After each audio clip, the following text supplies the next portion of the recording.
empezar por conocer nuestros defectos. Primero, para dar un cambio en la vida, porque no todos nosotros, compañeros que estamos aquí esta tarde reunidos, estoy seguro de que todos nosotros tenemos problemas. Ahora, no porque yo tenga aquí poderes ni nada de eso, sino porque también tengo problemas. Y si yo tengo problemas y tengo defectos y estoy inconsciente, igual toda la humanidad podría decirle que también tiene problemas, porque todos nosotros, toda la humanidad, estamos cortados por la misma tijera a nivel psicológico, podríamos decir. Y todos nosotros tenemos problemas económicos, tenemos problemas sentimentales, tenemos problemas de salud y estamos buscando un cambio. Y eso no es malo, compañero. Pero muchas veces, o sea, ese cambio lo estamos buscando afuera y creemos de que con que cambie un gobierno, creemos de que con que se nos vaya la esposa y busquemos otra, creemos que con que cambiemos de empleo, creemos de que las circunstancias de la vida no van a cambiar, podríamos decir de que estamos totalmente equivocados. ¿Sabe por qué? Porque si nosotros realmente queremos que cambien las circunstancias de la vida, tenemos que dar un cambio interno. Y ese cambio interno es lo que a través de la gnosis se llama autoconocimiento. O sea, tenemos que empezar por conocernos nosotros mismos.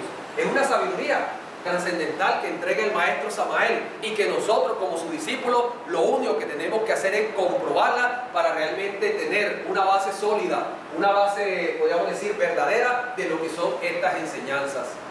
Ahora se nos han dado, venimos hablando domingo de atrás que a cada uno de nosotros nos regalan una serie de cuerpos físicos, porque no solamente este, para este cuerpo no lo regalan, de chévere. Pero hay veces nosotros nos metemos una borrachera, hay veces nos masturbamos, hay veces te dedicas sencillamente a conseguir los aspectos materiales que no son malos y muchas veces desgastas las funciones físicas, porque es que nosotros estamos encajonados, he dicho varias veces, estamos encajonados entre unas costumbres y el encajonamiento o las ideas que nos han formado y nos han vendido es que estamos aquí en la tierra es para conseguir logros, metas materiales y triunfar en la vida. Ese es el concepto que la gente tiene de la vida, compañero. Pero podemos decirte que en sí, eso ante Dios en primer lugar no vale. Ahora, ¿de qué le sirve, como dicen las Sagradas Escrituras, de qué le sirve al ser humano, al hombre, ganar el mundo y perder su alma? O sea, ¿de qué nos sirve a nosotros estar rodeados de tantas cosas materiales que, vuelve a claro, no son malas? Y si las tenemos, cuídalas. Pero ¿de qué sirve estar rodeado de cosas materiales y realmente no lograr ningún desarrollo espiritual? O sea, no sirve de nada, porque Dios acá nos ha mandado sencillamente a alcanzar una perfección espiritual. Ahora, que tienes que trabajar, sí, porque tienes que pagar los impuestos, tienes una familia, tienes que responder ante Dios por la responsabilidad que tienes y educar a esos hijos, responder como esposo o viceversa. O sea, está bien, pero lo que quiero decir, compañero, de que en primer lugar ni es el objetivo de la existencia, ni es obstáculo para que ninguno de nosotros realmente alcance una perfección espiritual. Entonces, como nos han encajonado dentro de esas ideas, dentro de esas costumbres, y nos hemos olvidado del alma, hemos perdido realmente, o sea, nos hemos olvidado del alma y no comprendemos realmente qué hacemos aquí en la tierra, y de ñapa muchas veces dañamos el cuerpo físico de una u otra forma. ¿Qué día, por ejemplo, antes de iniciar la conferencia, una vez se aprende de las demás personas? Se dice de que la vida es una escuela donde tú aprendes a las buenas y a las malas. Yo qué día, por ejemplo, le estaba contando a unos compañeros que a mí me tocó hacer un curso en el tránsito con un compañero que me hicieron. Bueno, pero o sea, lo que les traigo a colación es que quien estaba dictando el curso, él dijo a todos los que estábamos ahí, ahí me tienen prohibido manejar. Después digo, ¿saben por qué me tienen prohibido manejar? Lo que pasa es que entonces empezó a hablar, perdón, y él dijo, lo que pasa es, bueno, él dijo, hoy, para redondear la idea, dijo, hoy me he retirado de mi segundo empleo y le voy a explicar por qué me tienen prohibido manejar. Entonces, el muchacho no pasa de 35 años, sinceramente, trabaja en el tránsito, es inspector del tránsito, o sea, dictando los cursos a todos los que le colocan un comparendo, y trabaja en el tránsito dictando cursos de 8 de la mañana a 4 de la tarde. Entonces, de 8 a 9 un curso, de 9 a 10 otro, de 10 a 11, o sea, prácticamente da una conferencia todo el día, ya para entender ya. Y él, de 6 de la tarde a 3 de la mañana, salía para un segundo empleo. Entonces, el hombre tiene una enfermedad que se llama narcolepsia, o sea que él de pronto estaba hablando contigo y ¡pum! Se desmayaba. Iba manejando y se quedaba dormido de pronto. Por eso le tenían prohibido manejar. Pero lo que te quiero decir, compañero, de que si uno, o sea, lo que quiero decir es como una enseñanza que si nosotros venimos a la tierra, o sea, a vivir dentro de esas condiciones, dentro de ese encajonamiento, como enseña el maestro Samael, o peor, realmente no vale la pena vivir, porque desgraciada es la vida de aquel que muere sin haber conocido el motivo de la existencia. O sea, tú sabes lo que es trabajar con un burro 15, 16, 17, 18 horas diarias, ¿atrás de qué? Ahora, que tiene los materiales, está bien, pero ¿y qué? Y el desarrollo espiritual, y la eliminación de nuestros defectos, y la transmutación de nuestras energías sexuales, y la ayuda a la humanidad, o sea, ¿en qué queda sinceramente? Pues nosotros desgastamos nuestras energías físicas, morimos muchas veces en una forma miserable, muchas veces no llegamos ni siquiera a la vejez sinceramente, porque hay que comprender de que antes la bajada, como dicen por ahí, antes la bajada empezaba a los 50 años. Ya hoy en día, con este ritmo de vida que llevamos nosotros, compañeros, la bajada, como digo yo, empieza ya prácticamente a los 40, a 35. O sea, hay gente que ya a esa edad, por dejarse llevar, o sea, por vivir dentro de una forma acelerada, podríamos decir de que prácticamente malgasta sus energías físicas. Entonces, ¿qué pasa? De que morimos, nos cortan el cordón de plata. Ya como alma no entramos más a este cuerpo físico. Esto desaparece. Y el alma la busca. Y por eso dice 2 Corintios 5:10, es necesario de que todos nosotros comparezcamos ante el tribunal de Cristo. Hay un tribunal, ojo, y crea o no crea, Dios está observando, podríamos decir, todos los actos de cada uno de nosotros, buenos o malos. Ahora, que creo o no creo, porque a Dios no lo comemos con creencia, y a Dios no le interesan las creencias, y a Dios no le interesan los no creyentes. Hay leyes estipuladas. Entonces es necesario de que todos nosotros comparezcamos ante el tribunal de Cristo, para que cada uno reciba por lo que ha hecho mientras estaba en el cuerpo. Amigos, porque muchas veces se alarman, podemos decir, los religiosos, muchas veces se alarman cuando nosotros hablamos del alma, y cuando nosotros decimos de que el alma sale del cuerpo. Si Pablo de Tarso en la Sagrada Escritura lo dice claritico, es necesario de que todos nosotros comparezcamos ante el tribunal de Cristo, para que cada uno reciba por lo que ha hecho mientras estaba en el cuerpo. O sea, está hablando de una realidad llamada alma, porque es que la Biblia siempre habla del alma, la Biblia no habla del cuerpo físico, para que cada uno reciba mientras estaba en el cuerpo, sea bueno o sea malo. Es tu problema. A Dios le interesa lo bueno y lo malo. Que tuviste cosas materiales, está bien. ¿Qué hiciste por ti? O sea, por tu alma. ¿Qué hiciste por las demás personas? Que cogiste ahí durante 30 años tomando alcohol, Dios te lo cobra. Que por allá cogiste y te llevaste 3, 4, 5 mujeres por delante y no tuviste que ver con esos niños, Dios te lo cobra. Obras buenas y malas es lo que vale ante los ojos de Dios. No vale más nada. Y eso está representado en el mismo drama del Cristo Jesús, y está representado dentro de la Biblia, compañeros, para entender. La Biblia habla, por ejemplo, de lo que se llama el buen samaritano, y la Biblia afirma dentro de una parábola de que había un hombre allá que lo habían apaleado, lo habían golpeado, era un judío, y pasó el sacerdote y lo escuchó pidiendo: ¡ay, auxilio, ayúdenme! Lo miró y se fue allá para su templo, y no llegó al templo a hablar de amor, de Dios, de ayudar al prójimo. Después pasó el levita, que también está en otro cuento, y lo vio y ni siquiera lo ayudó. Y dice que por ahí viene el samaritano. Ahora se enseña que samaritanos y judíos no se gustan, pero el samaritano lo vio pidiendo auxilio, lo montó en su bestia, lo llevó, le curó las heridas, y por eso dice en Cristo Jesús: ¿quién tiene más gloria ante los ojos de mi Padre? Y que hace obras, compañeros. Ahora, analicemos cuántas obras hemos hecho nosotros en este año.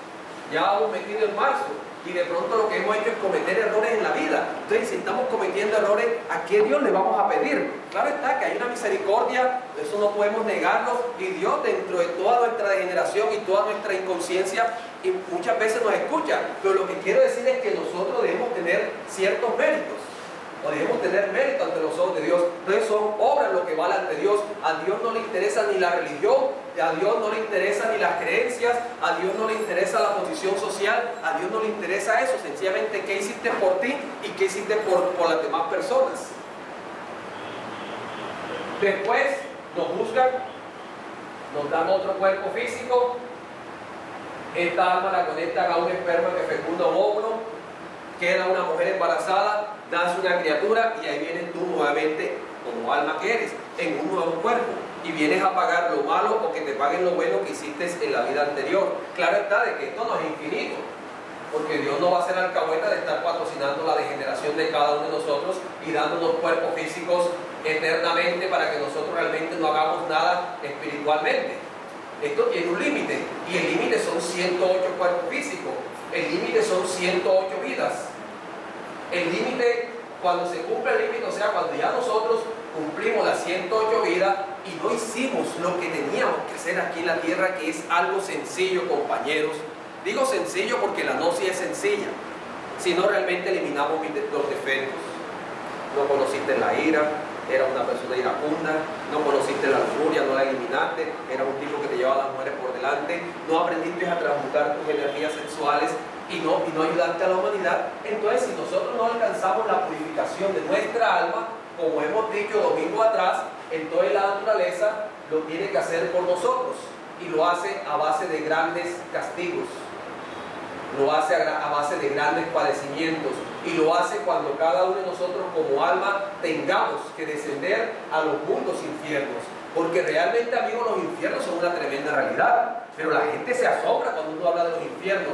La gente muchas veces teme cuando le hablan de los infiernos. Pero no tienen miedo cuando engañas, cuando robas, cuando matas. Ahí sí realmente no tenemos miedo. Pero entonces, cuando hablamos de estas enseñanzas, la gente y todo el mundo dentro del marco religioso que está metido, todo el mundo cree de que para el infierno no va a ir. Si tú ves las personas de las diferentes corrientes religiosas, todas están en los cielos. O sea, todo el mundo cree de que para el cielo va a ir. O sea, los infiernos prácticamente están vacíos. Y esto lo digo, ¿sabes por qué? Para los que no saben, yo soy panadero ya. Entonces, yo quería vivir ahí en un apartamento pequeño, sinceramente, y ni modo. Ahí tenía que poner, o sea, el horno en la sala. Y de pronto el que maneja la información, eso el pan se hornea a 150 a 200 grados centígrados promedio. Y tú sabes lo que prende un horno esos 12 días. Ya comprenderán por qué vendo el pan caro, sinceramente. Ustedes ponían entonces, pero es que un día estaba horneando los panes, una anécdota, para comprender de los infiernos. Estaba horneando los panes y tal, y en eso llegó una vecina. No, pedimos un favor ya, pero se parqueó así en la ventana. Cuando ella se parqueó, eso como que sopló una piedra y ¡guas! Y sacó todo el fogaje y ¡ray! Le dijo, oye, ¿tú cómo te aguantas esto aquí? Ni modo. Le dije yo en una forma jocosa, me estoy preparando para cuando vaya para los infiernos. Oye, esa mujer se asustó. ¿Y tú por qué dices eso? Vamos para allá, ¿tú crees que yo soy un santo? Le dije, ¿tú no vas para allá? No, yo no voy para allá, ¿y para qué se llama? Voy para los cielos. Le da cajeta al marido, echa mentiras, dice vulgaridades. O sea, todo el mundo creemos, vuelvo y te repito, que vamos a estar en los cielos. Lo que te quiero decir, o sea, nadie va para los infiernos, y los grandes maestros también bajan a los infiernos dentro de un proceso espiritual. Por eso es que Jesús el Cristo dice, allí donde es el llorar y el crujir de dientes.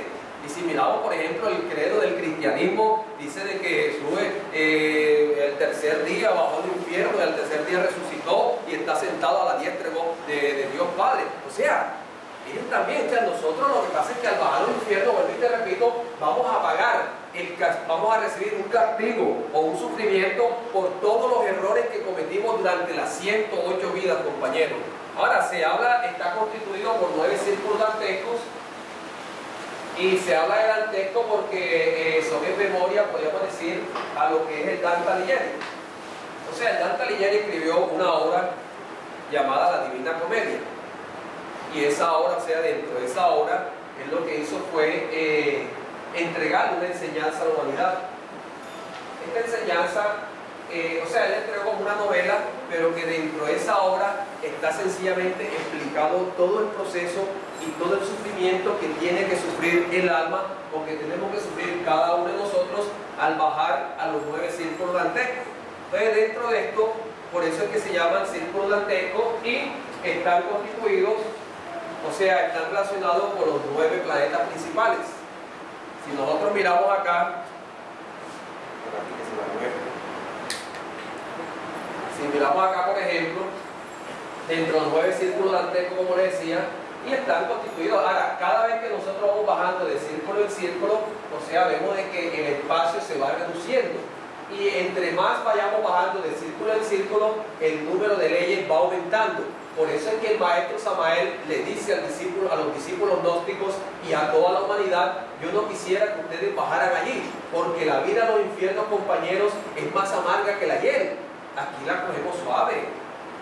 Y aquí nosotros trabajamos 8 horas. Bueno, aquellos que tienen la dicha de trabajar 8 horas, porque tú sabes que este sistema laboral cada vez te más horas y menos ingresos, pero aquí, o sea, tú vienes el sábado, te vas para la playa, hay veces coges, te reúnes con tu familia, te pegas tu dormida, pero nosotros cuando bajamos de círculo en círculo, allá desde que se entra hasta que se sale, compañero, un eterno, hay un padecimiento, y por eso es que el Dante Alighieri, cuando llegó a la puerta de los infiernos, encontró un letrero que termina diciendo: vosotros que entráis, abandonad toda esperanza que salid. Porque el sufrimiento es eterno, o sea, no es eterno, perdón, el sufrimiento, podríamos decir, la adopción del tiempo se pierde y tenemos que pagar, vuelvo y te repito, los errores que cometimos durante las 108 vidas. Domingo atrás hemos hablado de los 2 primeros círculos, hemos hablado de las 2 primeras partes, o sea que hablamos de los 6 primeros círculos domingo atrás. Dentro de esto, nunca te dice para que arregle esto, hablamos de las 2 primeras partes, o sea, íbamos a hablar de la tercera parte, y veníamos hablando de lo que era el primer círculo dantesco, del segundo, del tercero, hasta el 6.º círculo dantesco. Tiene pila de las malas, una de las buenas, Calito. Habíamos hablado del primer círculo infernal de la luna, o sea, este es un resumen. El primer círculo está regido por 96 leyes y corresponde al limbo, o sea, que es la antesala del infierno. Al limbo podríamos decir de que van todos, o vamos todos, que no hayamos alcanzado las aguas del bautismo, o que no hayamos sido bautizados. Esto hay que entenderlo de una forma simbólica, compañero. ¿Por qué? Porque es que antiguamente nadie era bautizado sin haber sido instruido en los misterios del sexo. ¿Qué quiere decir? De que el bautismo en sí es un pacto de magia sexual. Y también el cristianismo afirma de que al limbo van los niños inocentes. Entiéndase por inocente, como veníamos expresando, y para los compañeros que vienen por primera vez, entiéndase por inocente ignorancia radical. O sea, que todos aquellos que de pronto nos creamos eruditos, de pronto por la información que tenemos, posiblemente por la universidad que hemos recibido, o aquellos que han sido universitarios, pero todos aquellos que por tantas letras que tengamos, pero si desconocemos los misterios del censo, compañeros, que el censo es un misterio, pero que se ha profanado y se ha degenerado hoy en día es otra cosa. El censo es un misterio tan grande, podríamos decir que todo aquello que desconozcamos los misterios del censo, ante los ojos de Dios somos ignorantes. Ahora, el limbo también se conoce como la región de los muertos, es decir, todos aquellos, aunque no hayamos cumplido las 108 vidas, bajamos al limbo, bajamos a la antesala de los infiernos y hacemos de dicha región, podríamos decir, un mundo igual al cual vivimos aquí en una forma inconsciente. ¿Qué quiere decir? De que como uno cuando muere con la conciencia dormida, y uno hace de la vida una ilusión, hace de la vida un sueño, entonces esa ilusión, ese sueño por expresar, igual se lo lleva uno cuando muere. Y por eso allá cada quien se ve haciendo lo que hacía acá en vida. Cada quien se ve dentro de su oficio, podríamos decir. Si no hemos cumplido las 108 vidas, cuando ya le hagan los 3 juicios que le tienen que realizar al alma, entonces regresamos en un nuevo cuerpo físico. Pero si al cumplir las 108 vidas y no alcanzar el sacramento del bautismo, entonces nosotros tenemos que descender al segundo círculo dantesco, que ya está regido por 192 leyes. Los que más sufren en este círculo, compañero, son los lujuriosos. Es decir, aquellas personas que en vida, durante las 108 existencias, no se cansaron de derramar sus energías sexuales. Porque tú sabes lo que, por ejemplo, es perder la energía sexual. Tú sabes lo que es perder en cada eyaculación 300 millones de espermatozoides, de una u otra forma. Porque es que, vea, las leyes divinas son tan perfectas y tan claras, que Jehová Dios, a través del Deuteronomio, dice: no entrará en la congregación de Jehová quien tenga magullados los testículos o amputado su miembro viril. Es decir, le da una importancia a los órganos sexuales y los coloca como requisito para que nosotros entremos a eso que se llama el reino de los cielos. Y si nosotros analizamos lo que es, por ejemplo, la ley de Moisés, que tanto se habla, que ha sido un tema de tanta discusión a través de las diferentes corrientes religiosas, y algunas dicen, no, lo que pasa es que eso pertenece al Antiguo Testamento, y lo que pasa es que cuando vino Jesús abolió todas esas leyes. Que quede claro a la luz pública, compañero, la Biblia es un libro perfecto, y la Biblia está escrito no para una generación, sino para toda la humanidad, y la Biblia, podríamos decir, es la expresión de Dios a través de sus apóstoles, profetas y maestros. Y Moisés, podríamos decir de que él a través de la Sagrada Escritura, ahora Jehová, es que no es Moisés. Si nosotros llegamos a leer el Levítico 15, dice textualmente, habló Jehová a Aarón y a Moisés, y decirle, cualquier varón que tuviere flujo de semen será inmundo. Y dice más adelante, y cuando un hombre yaciere, o sea, se acostare con una mujer y tuviere emisión de semen, ambos se lavarán con agua y serán inmundos hasta la noche. Esta es la ley para el que tiene flujo y derrames de semen, viniendo a ser inmundo a causa de ello. O sea, perder la energía sexual, compañero, se convierte en un delito ante los ojos de Dios. Nosotros, los estudiantes gnósticos, aprendemos sencillamente a no perder, sino a transformar o a transmutar nuestras energías sexuales, que es un procedimiento a través del cual cada ser humano o cada discípulo y cada iniciado se va encaminando hacia el nacimiento segundo. Es decir, se va encaminando hacia el nacimiento del Cristo en cada uno de nosotros. Entonces, realmente la energía sexual no se debe perder, y cada vez que tú la derramas, estás matando al Cristo. Cada vez que tú la derramas, estás matando la posibilidad de alcanzar un nacimiento segundo. Y una persona, aunque se sepa la Biblia de memoria, aunque conozca el esoterismo y aunque se haya leído los libros del maestro Samael de memoria y se lo repita como loro, pero si derrama las energías sexuales, compañeros, podríamos decir, no puede alcanzar un desarrollo espiritual. No lo alcanza, porque es un requisito fundamental dentro de las escuelas iniciáticas, y por eso el Centro NAEL siempre ha hecho mucho hincapié en eso, y siempre ha tratado de motivar a todos los discípulos a que hagan conciencia de que la energía sexual no se debe perder. Ahora es cuestión de sencillamente conocernos a nosotros mismos, es cuestión de conocer una bestia que está entre nosotros que se llama lujuria, que es la que nos induce o la que nos impulsa a derramar en una forma bestial, pasional, nuestras energías sexuales. Cuando tú aprendes a conocer esa bestia, cuando tú aprendes a conocer ese defecto, entonces vas haciendo conciencia de ese acto. Entonces, durante las 108 vidas, porque es que lo que nosotros hacemos en esta existencia se repite en la otra, y lo que hace en la otra vuelve y se repite en la otra dentro de una inconsciencia, hasta que tú no cambies o elimines los actores de esa película llamada vida. Entonces, si durante las 108 vidas derramamos la energía sexual, nosotros tenemos entonces en el segundo círculo para de una u otra forma. Como te decía, porque es que, por ejemplo, muchas veces el tipo es soltero, pero también derrama la energía sexual, y posiblemente la derrama a través del vicio de la masturbación. Ahí también Dios le cobra, podríamos decir, y ahí también en el segundo círculo tiene que pagar un respectivo castigo, que es las almas acá.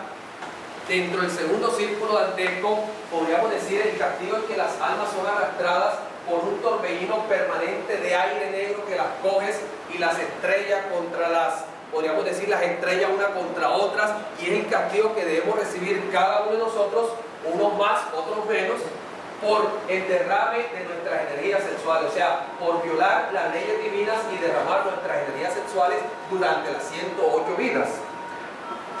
El tercer círculo dantesco o esfera sumergida de Venus está regido por 288 leyes. Los que más sufren aquí son los glotones y los bebedores. Habíamos dicho la semana anterior de que realmente dentro de este círculo los que más sufren son las personas que andan de fiesta en fiesta, porque es que uno ve, por ejemplo, compañeros, sinceramente, si tú ves, por ejemplo, el calendario lo coge y te lo coloca, arrancas el año con fiesta, 1 de enero, de ahí te ponen enseguida los carnavales y estamos aquí en la costa, de ahí mismo coge y te ponen Semana Santa, que ya ahora es parranda santa, que ya no es lo mismo de antes. De ahí cogen y te ponen ahí mismo entonces el Día de las Madres, el Día del Padre, el Día del Hijo, el Día del Profesor, el Día del Alumno. O sea, si tú miras, y se ha dicho que no es mentira de que uno de los calendarios que más días rojo tiene o más festivo es el calendario de Colombia. Desafortunadamente hacia ahora no quiere decir, pero tú sabes lo que es ir de fiesta en fiesta, tú sabes lo que es tomarse una cantidad de alcohol, dañar el organismo, porque es que el alcohol en sí, compañero, el organismo no lo digiere. Ahora tienes que venir a una conferencia para que conozcas bien el proceso del alcoholismo, que se llama precisamente el alcoholismo dentro del ciclo de cámara. Pero tú sabes lo que es tomar, que el alcohol pasa por el esófago, llega al estómago, de ahí viaja enseguida al torrente sanguíneo, emborracha todas las células. Destruimos 9 millones de neuronas cerebrales cada vez que nos emborrachamos. Cada vez que te emborrachas, ojo, el hígado tiene que demorar 2 horas para transformar una onza de alcohol. ¿Cuánto nos hemos tomado nosotros en una noche? Litros, podría afirmar, partiendo de mí, que no soy ningún santo.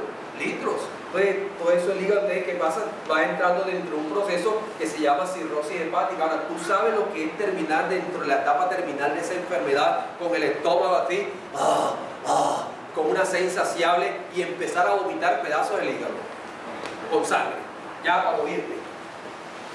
Realmente es una desgracia, compañero, llegar a esos extremos y dar un mal ejemplo a los hijos. Entonces, toda la borrachera de las 108 vidas, toda la glotonería, porque es que si tú te das cuenta, los grandes banquetes siempre están relacionados a alcohol y comida. Normalmente ya, normalmente en todos dos aspectos podríamos decir van relacionados, y las personas glotonas que creen que la vida es comida, que comen más de la cuenta muchas veces, que muchas veces no seleccionan la alimentación que van realmente a asimilar en esos momentos para asimilar las vitaminas, aminoácidos. Entonces dentro de eso vemos de que la gente hoy en día la comida es chatarra prácticamente, que tú sabes lo que es tomarse una gaseosa. Tú sabes lo que es coger un pobre niño de escasa edad y echarle en el biberón o en el tetero una gaseosa para alimentar. Bueno, no para alimentar, o sea, yo estaba hablando con un amigo, con una amiga, perdón, porque es que ella me dice, yo quiero a mis hijos, yo amo a mis hijos, está bien. Entonces, para eso uno tiene que como crear un choque a la gente, así dentro de una forma amigable. Tú no quieres a tus hijos, tengo confianza. Porque si tú quisieras a tus hijos, tú no le dieras gaseosa, tú no le dieras carne fría, tú no le dieras pollo, porque realmente, compañero, eso no es querer a los hijos. O sea, va al contrario, perdón. Hombre, alimentarlos bien, que sería lo ideal. Entonces, nosotros dentro de las 108 vidas, por toda la glotonería y toda la borraquera que nos pegamos durante las 108 vidas, tenemos que entrar al tercer círculo dantesco y sencillamente a recibir como castigo, o sea, aquí las almas yacen tendidas en el suelo, nos enseña el maestro Samael Dante Alighieri, yacen tendidas en el suelo y cae una lluvia copiosa, pero de aguas putrefactas, o sea, en el más grado de putrefacción, heces hediondas, y que caen sobre los condenados. Ese es el castigo ahí que debemos pagar durante la borrachera y la glotonería que tuvimos durante las 108 vidas.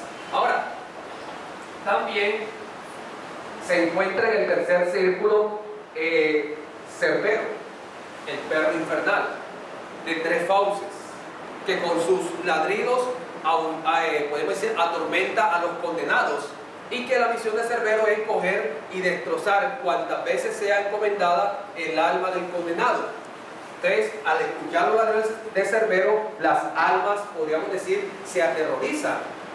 Hay que comprender, haciendo un pequeño paréntesis, de que cuando nosotros entramos a los mundos infiernos, antes, o sea, en la última existencia, a nosotros nos pagan todo lo que la divinidad nos debe. Podríamos llegar a comprender de que por eso hay veces vemos personas en la existencia que, a pesar de su maldad, a pesar de su degeneración, están rodeadas de grandes comodidades, porque sencillamente lo más probable es que ya le están pagando todo, porque cuando uno entra a los infiernos, entra sin nada. O sea, la divinidad no se queda con nada de nadie, para entender. También habíamos hablado del cuarto círculo dantesco, o esfera sumergida del sol, y habíamos dicho de que los que más sufren en este reino son los avaros, derrochadores, jugadores y vendedores de lotería, dueños de grandes almacenes, sacerdotes y jefes religiosos que viven de los diezmos de sus fieles, porque o sea, todos aquellos que de una u otra forma desequilibran la balanza desde un punto de vista económico, O sea, tú te das cuenta, amigo, y las personas hay veces, o sea, aquellas personas que tienen grandes cantidades de dinero, porque es que el ser humano no se sacia, como dicen las Sagradas Escrituras, y tú sabes de que la tendencia de nosotros a nivel egoico, porque es que nosotros, vean, nosotros le tenemos miedo al hambre, a la desnudez, al que dirán, etcétera, etcétera. Y por tenerle miedo a todos esos aspectos, el ser humano se encamina a acaparar, a querer tener más y más de la cuenta. Ahora, no es malo tener un sueldo para comer y vivir. No es malo tener una casa, no estamos diciendo. Pero cuando el ser humano quiere tener más y más y más, entonces entra en el campo de la avaricia. Y tú sabes que cuando uno entra en ese campo, no importa a quién te lleve por delante, no importa a quién le creas un desequilibrio, no importa realmente a quién quiebra, en pocas palabras, que es el caso de los cuerpos de los grandes personas que tienen grandes y grandes almacenes. Y esto ha creado un desequilibrio, compañeros, sinceramente. Yo les decía como ejemplo la semana anterior de que aquí en Barranquilla, de unos 5 o 10 años atrás, hubo un auge de que, o sea, tú sabes, supermercados por todos los barrios. Eso parece, o sea, por todos los barrios del sur, por todas partes, unos grandes supermercados. ¿Qué pasa? De que esa gente ha creado un desequilibrio, porque el pobre tendero, que es el que se levanta a 3, 4 de la mañana allá a buscar la yuquita, a buscar el arrocito, etcétera, él no puede competir. Entonces se va a la quiebra, entonces se crea un desequilibrio. Entonces cuando uno tiene ahora son ellos como grandes dueños de grandes almacenes. Nosotros podríamos decir también muchas veces creamos ese desequilibrio en lo poco que tenemos, porque es que hay gente que es muy, gente que es dura. Y no es que tenga grandes cantidades de dinero, pero hay gente que para soltarla, compañero, es difícil. Y hay gente que coge, y como dicen por ahí, la suelta demasiado, o sea, se vuelven derrochadores. Entonces, derrochadores y avarientos no se gustan. No se gustan, compañero, aquí en la tierra. Por eso es que todas esas almas, de todas esas personas cargadas de avaricia, de todas esas personas derrochadoras, de todas esas personas jugadores y vendedores de lotería, todas esas personas en el cuarto, todas esas almas en el cuarto círculo dantesco, las encontró el Dante Alighieri. Dice que las encontró, o sea, que no se juntaban entre sí y lanzándose unas enormes piedras. Y el uno le lanza las piedras al otro y dice: ¿tú por qué malgastas? Y el otro coge y le coge las piedras y se las hace y dice: ¿y tú por qué la guardas? Entonces, es el castigo durante el comportamiento de nosotros dentro de esta tendencia. Hablamos del quinto círculo dantesco o esfera sumergida de Marte. Vemos que está regida por 480 leyes, o sea, va aumentando el número de leyes. Aquí los que más sufren, compañeros, son iracundos, furiosos, soberbios, altaneros, orgullosos. O sea, todas esas personas que de una u otra forma, compañero, durante las 108 vidas, porque tú sabes o usted sabe lo que realmente es una persona que durante toda su vida se dedicó sencillamente a coger rabia. Ahora, tú sabes lo que uno levantarse y coger rabia, mentar madre, tirar las cosas y pasar todo el día. O sea, hay gente que todo le huele, que todo le llene. O sea, hay gente que como que le sacan el cuerpo. Sí, porque o sea, una persona rabiosa, iracunda, violenta, o sea, una persona que realmente donde va, podríamos decir como que impregna el ambiente prácticamente de cierta energía negativa y la gente a veces le saca el cuerpo. Ahora, con la rabia nosotros no vamos a resolver nada. Y todo el mundo cogemos rabia, todos. Lo que pasa es que a veces tenemos unas rabias explosivas y otros tenemos unas rabias calladas. Y tú sabes, o sea, porque es que la rabia, vea, la rabia te puede llevar a la muerte. Y uno lo sabe. Te puede dar un infarto por coger una rabia. Puedes quedar tirado en una silla de ruedas por coger una rabia. Puedes sufrir una isquemia por coger una rabia. O puedes vivir solo por coger rabia. De todos los iracundos, todos los furiosos, o sea, todas esas personas, vuelvo y te repito, que creen de que lo van a resolver todo con la rabia. Entonces, todas esas personas o todas esas almas, aclaro, acá en el quinto círculo dantesco o la esfera sumergida del sol, o sea, reciben un castigo, porque es que el Dante Alighieri, él dice de que cuando atravesó del cuarto al quinto círculo dantesco, encontró un manantial de aguas hirvientes que vierte sus aguas a una laguna y dicha laguna se llama la laguna Estigia. Ahora, encontró en la superficie una raza condenada de personas de almas desnudas y que de un estado irritante, que cogen y se golpean unos contra los otros, se arrancan las carnes con los dientes. O sea, es el castigo metido, o sea, podríamos decir, dentro de estas aguas hirvientes, es el castigo para que aquellas personas que en vida sencillamente tuvieron esas rabias explosivas. Para entenderlo. Todo, vuelvo y te repito, todo podemos rabias. Quien diga que no coge rabia no le creo sinceramente. Lo que pasa es que a veces nosotros la solapamos. O sea, a veces colocamos nuestra cara de santo, que somos buenos muchas veces para eso, y esa rabia ya no la exteriorizamos, sino que sencillamente nos la guardamos. Entonces, aquellos que guardamos esa rabia, o que tenemos esas rabias calladas, el Dante Alighieri los encontró no en la superficie de la laguna, sino los encontró debajo de la laguna. Y por eso es que la laguna burbujeaba, o sea, se dio cuenta de que en el interior de la laguna había una raza condenada que hacía burbujear la laguna. Son aquellas personas que tienen las rabias calladas. Eso se da mucho en los matrimonios. Y el que esté casado y me diga que no, no le creo tampoco. Tú te das cuenta que a veces en los matrimonios, cualquier roce, cualquier discusión, y eso lleva enseguida que la pareja a veces dura una semana, 15 días, un mes sin dirigirse la palabra. Y conviven ahí, pero eso ni siquiera se habla. Y el tipo por allá y la mujer por acá. Y le tira la comida, y cómasela siquiera, le dice, y se va para allá enseguida. Entonces, esa rabia es callada. Acá, dentro de somos la raza condenada que vamos a estar en el interior de la laguna, podemos decir así. Ahora, también encontró los orgullosos, soberbios, como te digo, o sea, aquellas personas que acá de pronto tenían esos delirios de grandeza por todo lo que tenían. Entonces los encontró en este quinto círculo dantesco metidos en el lodo de dicha laguna. También hablamos del sexto círculo dantesco o esfera sumergida de Júpiter, que está regida por 576 leyes. Aquí se encuentran los malos gobernantes, heresiarcas, herejes, ateos, o sea, todos los que niegan todo lo que huela a lo adivino, todo lo que realmente van en contra de la parte espiritual. También encontramos presidentes, ministros, reyes, alcaldes, o sea, todos aquellos que tienen un poder de mando, porque hay que comprender de que cuando una persona tiene, podríamos decir, el derecho de mandar, ese poder como influencia o como energía es transmitido por Júpiter. Y hay del uso que cada ser humano le dé ese poder. O sea, hay del uso que los presidentes, ministros, alcaldes le den ese poder cuando utilizan el poder sencillamente para enriquecerse y para coger y maltratar a un pueblo. Entonces, acá dentro del sexto círculo dantesco nos encontró Dante Alighieri. También los malos padres de familia. Padres que tuvieron de pronto dinero o comodidades a montones y que nunca le dieron a sus hijos pan, abrigo, o sea que muchas veces, porque es que hay gente que puede, o sea, si tú tienes un hijo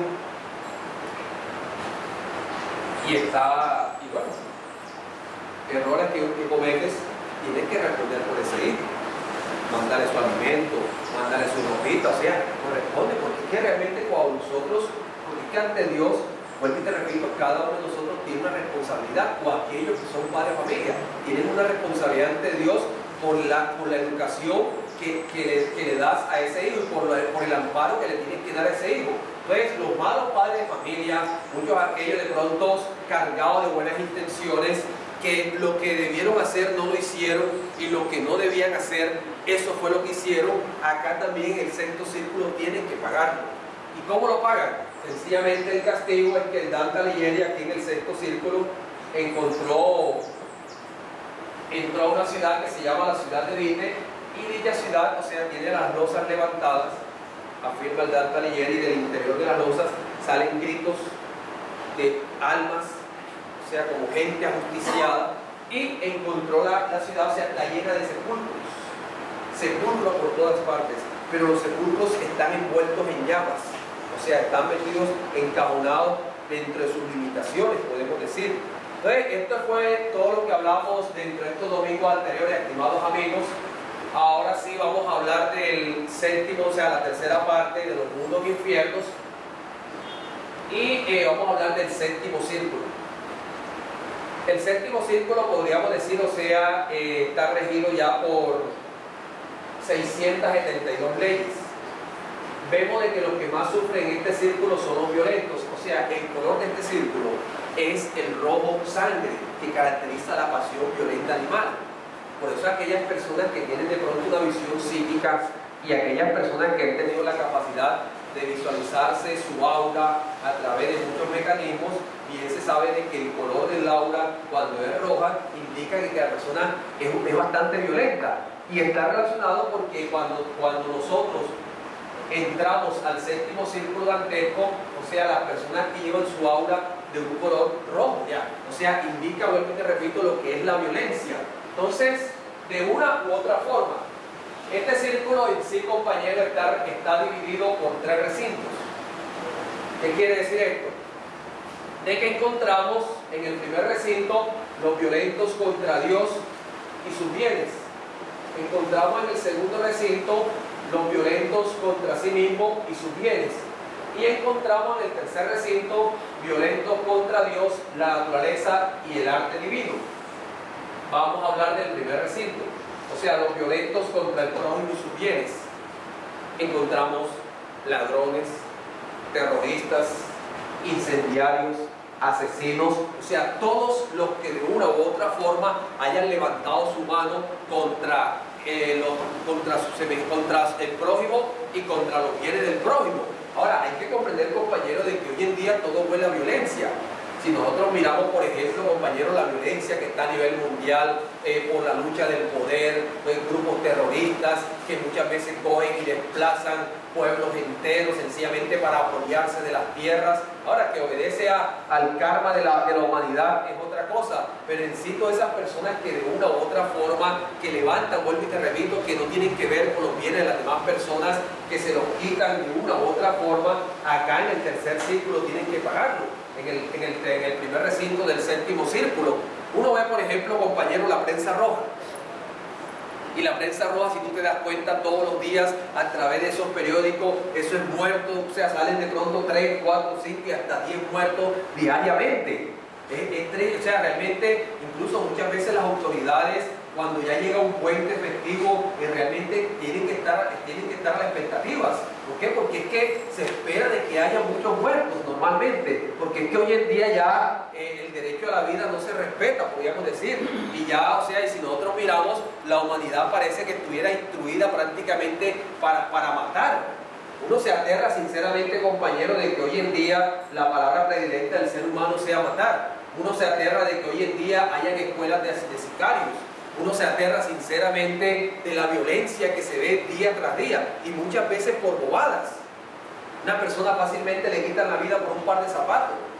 Una persona le quitan la vida por un reloj. O sea, por bobadas muchas veces, incluso si no llevas nada también te la quitan. O sea que por ley hay que llevar, para ver si de pronto por lo menos uno ahí aguanta la caída. O sea, es un problema hoy en día. Y eso realmente, o sea, eso ha generado la violencia que se ve tanto a nivel de la ciudad, a nivel del país y a nivel mundial. Sé que sinceramente, amigo, ahora, dentro de esto, el violento, como te decía, porque es que a la gente no le interesa. No le importa el dolor ajeno, el dolor de las demás personas, sino que sencillamente lo mató y ya. De todos aquellos violentos contra el prójimo y contra sus bienes, o sea, uno ve, por ejemplo, el atentado de las Torres Gemelas, o sea, el terrorismo. Fíjense ustedes, un avión tumbaron la torre. Ahora que fueron los unos, fueron los otros, eso es problema de la política y es problema de cada quien. Pero esto realmente ante los ojos de Dios, quien haya cometido ese acto tan aterrador, podríamos decir, compañero, acá en los infiernos, yo creo que nosotros pasamos por ese círculo, vamos como 2 y 3 veces, y el que haya cometido ese acto, que es problema de cada quien, todavía estará ya metido en los mundos infiernos, porque esto, las cientos de vidas que se perdieron allí, los bienes materiales que se perdieron allí, compañero, eso realmente cuesta, podríamos decir ya. Ahora, de una u otra forma, en nuestro nivel, nosotros muchas veces atentamos contra los bienes de las demás personas. De una u otra forma, vuelvo y te repito. Y también tenemos que pagarlo acá, y por eso es que el castigo dentro de este primer recinto es que hay un río de sangre ardiente en el cual hierve todo lo que por medio de la violencia hayan hecho daño a los demás. O sea, aquí se encuentran las almas condenadas dentro de ese río hirviente. de sangre, o sea, metidos ahí durando el tiempo que deben durar de acuerdo al acto que hayan cometido contra los bienes de las demás personas. Y no solamente eso, hay unos centauros que se encuentran armados de flechas, o sea, esperando porque enseñan la tarea, que a veces las armas como, ¡ay, quieren salir ahí! ¡Chácata! Y los centauros ahí, va a salir, chácata, y va adentro otra vez. O sea que no tienen la posibilidad de salir de ese río de agua hirviente. El segundo recinto del séptimo círculo del texto, encontramos los violentos contra sí mismos y sus bienes. O sea, todos aquellos que atentan contra la vida, compañeros, porque es que quitarse la vida, compañeros, sinceramente podríamos decir un acto de cobardía. Y ante los ojos de Dios, o sea, nadie tiene derecho a quitarse la vida, nadie. El único que puede dar y quitar la vida se llama Dios. Ningún ser humano tiene el derecho de quitarse la vida. Ahora, que lo hagan dentro de un acto de temor, de miedo, porque es que muchas veces tú te das cuenta, fíjate que día resonó una noticia hace como año, 2 años, de una actriz, de una modelo, que o sea que de pronto de la noche a la mañana se lanzó de un piso del apartamento y se mató. Ahora se dice, según las noticias, de que ella como que tenía una deuda ahí, como que había puesto un negocio, como que había fracasado, algo así. Pero compañero, vuelvo y te repito, o sea, ningún acto, o sea, por mucha pérdida que tú tengas en la existencia, no da para que se quite la vida de un ser humano. Lo que pasa es que, desafortunadamente, el ser humano, como digo, está metido dentro de unos miedos. De aquí en el mercado, yo trabajé en el mercado, hay un señor, bueno, ya no, que ya murió. Ese tipo, o sea, estaba más o menos económicamente, o sea, que una distribuidora tenía, si no estoy mal, 2 tractomulas, más o menos. Ahora, ¿qué problemas tendría? Sabrá Dios. Pero el tipo de la noche a la mañana, ahora tenía como que uno, si no estoy mal, no creo que no llegaba al año de casado, y el tipo lo encontraron muerto, se pegó un disparo en el apartamento de él. Eso Dios se lo cobra, vuelvo y te repito. Ahora, el karma, el castigo para la persona antes de entrar a los infiernos, el castigo para la persona que se quite la vida por cualquier acto, es que en la próxima existencia, en los momentos más preciosos de su vida, Dios te la va a quitar por karma. Por ejemplo, supongamos que este muchacho que está atrás, de pronto la novia lo deja y tal, entonces, ay, voy a tomar una pastilla, allá en el cubo sale, o en el día, va a salir. El joven se quita la vida porque la novia lo dejó. Antes de llegar allá, en los momentos más preciosos de tu vida, que te levante una hembra y que estés a punto de casarte o te cases, rácata, te vas. En los momentos más, porque está relacionado con la parte sentimental ya. Vea que día me estaba comentando una amiga, y eso creo que salió, no sé si en la prensa o en la noticia, no sé, si no estoy mal ahí en el centro cívico, hay un tipo como que se iba a quitar la vida, como que estaba así ya. Eso como sabe que en el mercado todo se sabe, y estaba así como que me lanzo, no me lanzo ya. Y la gente acá, ¿sabes? Que eso ya es una expectativa, y la gente esperando ahí como que la gente esperando y tal, como que era por decepción amorosa, algo así, entiendo. Entonces, me quito, no, como que me tiro, pero hay que ser pura magia, sinceramente ya. Es la realidad ya. ¿Sabes cómo lo hicieron para que no se quitara la vida? Porque como sabía como que era un problema sentimental, varios empezaron a gritarle: ¡Cachón, tírate! Yo me acosté con tu mujer. El tipo como que le dio pena y se bajó. O sea, no se quitó la vida. Sí, porque eso creó un choque, pero tú sabes, o sea, compañeros, que quede claro, es que realmente ya, si a ti te deja la mujer en tu casa, Marquito, modo hay. No, perdóname si acaso he cometido un error y ni mal, pero se va a quitar la vida uno por eso. Ahora, ni modo, si todavía está en el cuento, bueno, mira, es para decir te mandan otra y no pasa nada. Pero lo que les queremos decir, compañeros, que vuelvo y te repito, ahora también los que se hacen daño a sí mismos. ¿Sabes cómo hay una forma de hacerse daño en este momento en el cuerpo físico? Los tatuajes. La gente se tatúa el cuerpo.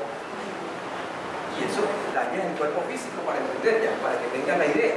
Pero entonces, lo que queremos decir es, todas las personas, para volver al tema, todas las personas que de una u otra forma se quitan la vida, que atentan contra sus bienes, o sea, aquellos que juegan, por ejemplo, su fortuna en los grandes casinos, aquellos que juegan, por decir así, su sueldo en un baloto, aquellos que sueldan su jornal, el dinero que se han ganado en una lotería, o sea, aquellas personas que muchas veces pierden, porque es que hay gente, compañero, yo tengo, por ejemplo, conozco un caso de un familiar, que estoy hablando de hace más de 10 años atrás. Él como que, él le cobraba plata a un tío, de unas cuestiones que colocaban a crédito. Pero él, o sea, él tiene el juego el problema de la maquinita, que de paso se llama el bazuco electrónico, o sea, es un vicio, compañero. Y él, o sea, él se supo gastar, en ese entonces, se supo gastar 500.000 pesos en un cobro. Toda una tarde en el bazuco electrónico, en la maquinita. Afortunadamente tenía unas vacas en el pueblo y las vendió y no pasó nada.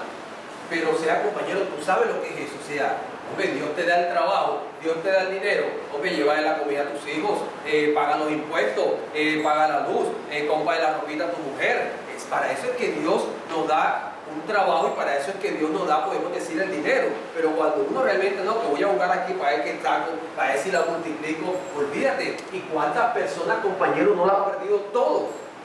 Todo en un casino.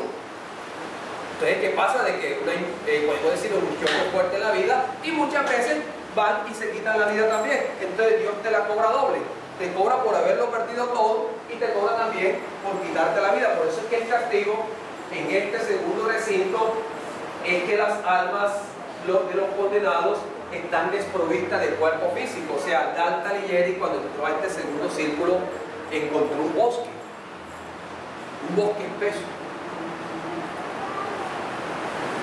Y es más, dice en esa que de pronto él cogió y arrancó una ramita de un árbol y el árbol gritó ¡ay! Entonces quien lo iba instruyendo le dijo, o sea, aquí en estos árboles están, podríamos decir, es el castigo para todos aquellos que se han quitado la vida, o sea, no tienen derecho a tener forma física, sino que están, podríamos decir, en esta forma de árbol, por expresar así, y hay unas arpías, o sea, unos pájaros gigantescos que devoran las hojas y devoran las ramas de esos árboles. Es el castigo para todo aquel compañero que se quite la vida. Y también hablamos ahora del tercer recinto. En el tercer recinto encontramos los violentos contra Dios, contra la naturaleza y contra el arte divino. O sea, todos aquellos que niegan a Dios, y se niega de muchas formas. Ojo, se niega de muchas formas. Todos aquellos que reniegan, podríamos decir también de la naturaleza. Porque fíjate, ahora estas temperaturas son de 35 grados y tal, y hay gente que se queja, y hay gente que maldice el sol. Ojo, estás renegando la naturaleza. Que vienen las lluvias y la gente se queja. Estás renegando la naturaleza y estás siendo, o estamos siendo, candidatos seguros para durar unos días acá dentro de este tercer recinto. Entonces, todos aquellos que reniegan de lo divino, como decía, que no creen en Dios, porque es que, ven, amigos, si no creen en Dios, ¿qué hacemos aquí entonces? Si nosotros somos creaciones divinas. O sea, cuando digo aquí me refiero en la tierra. Nosotros somos creaciones divinas. Ahora, negar a lo que nos ha creado es la peor ignorancia en la cual puede caer un ser humano. Y muchas veces encajonado dentro de unas corrientes filosóficas todas totalmente materialistas. Entonces, todos aquellos que le niegan también, porque como te decía, hay muchas formas de negar a Dios, le niegan la posibilidad al ser humano de desarrollarse espiritualmente, o sea, todos los jefes, guías religiosos, que de una u otra forma le trancan el camino para que la humanidad encuentre lo que se llama la perfección espiritual. ¿Por qué? Porque le dicen a la humanidad que la Virgen no es virgen. Le dicen a la humanidad de que Dios no murió en una cruz, sino en un madero. Le dicen a la humanidad de que el alma es el mismo cuerpo físico. Por eso es que el Cristo Jesús, refiriéndose a todas esas personas, guías religiosos, convertidos en los doctores de la ley, por eso es que les dice, recorréis mares y cielos para hacer un prosélito, y después de hacerlos más hijos de Dios, lo hacéis más hijos del diablo. vosotros mismos no entraste y a los que entraban se lo impediste. ¿Por qué? Porque, vuelvo y te repito, confunden a la pobre humanidad dentro del campo espiritual. Por eso es que invitamos a una comprobación. Primero, para no tragar entero, y segundo, para que cualquier de pronto mojigato por ahí, cualquier doctor de la ley o cualquier persona con teorías o con una línea intelectual dentro del campo espiritual nos venga a envolver y nos saque de pronto de las enseñanzas, del camino que nos conduce hacia la real sabiduría. También decíamos los que desprecian a la naturaleza porque se desprecia de una u otra forma. O sea, si miramos acá, por ejemplo, lo violento dentro de este tercer círculo, como te decía, o sea, ahora antes de esto, los que violentan la naturaleza, como te decía, porque cuando le preguntaron al maestro Samael qué es violencia contra la natura, hay muchas formas. Ojo, hay muchas formas de violencia contra la natura. Cuando el hombre obliga a la mujer a efectuar la cópula o a tener relaciones sexuales, ahí está cometiendo un delito de violencia contra la natura.